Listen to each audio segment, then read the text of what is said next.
régionale. Bon, alors, caisse, caisse, boîte généralement en bois destinée à divers usages. Bureau où se font les mouvements de fonds.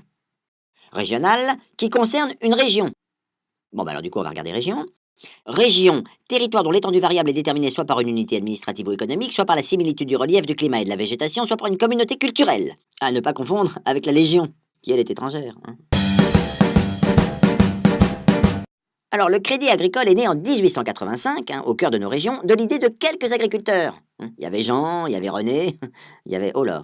Et si aujourd'hui une caisse régionale est une grande banque autonome et indépendante qui propose à ses clients tous les services d'une grande banque, comme l'épargne, l'assurance ou la gestion d'actifs, elle agit encore sur son territoire et uniquement sur son territoire. En d'autres termes, le Crédit Agricole Aquitaine, c'est un exemple, est une banque à part entière qui décide elle-même de tout, fixe les taux de ses crédits, construit ses livrets, assure des autos ou des maisons et surtout décide pour ses clients elle-même sans passer par le siège. On s'assoit jamais au Crédit Agricole. Le Crédit Agricole Aquitaine, c'est un exemple, n'agit donc que dans la région Aquitaine. Bah oui, c'est encore un exemple.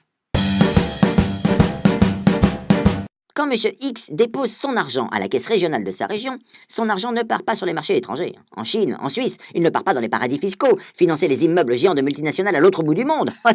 Non, non, non, non, non, non, non, non, non, non, non, non, non. L'argent de M. X ne dort pas non plus. L'argent de Monsieur X sert dans sa région, la région de Monsieur X.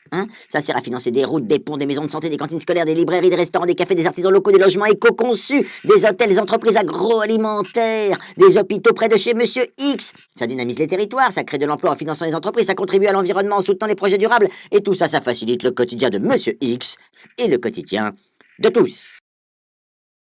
Voilà, vous en savez désormais plus sur le modèle coopératif.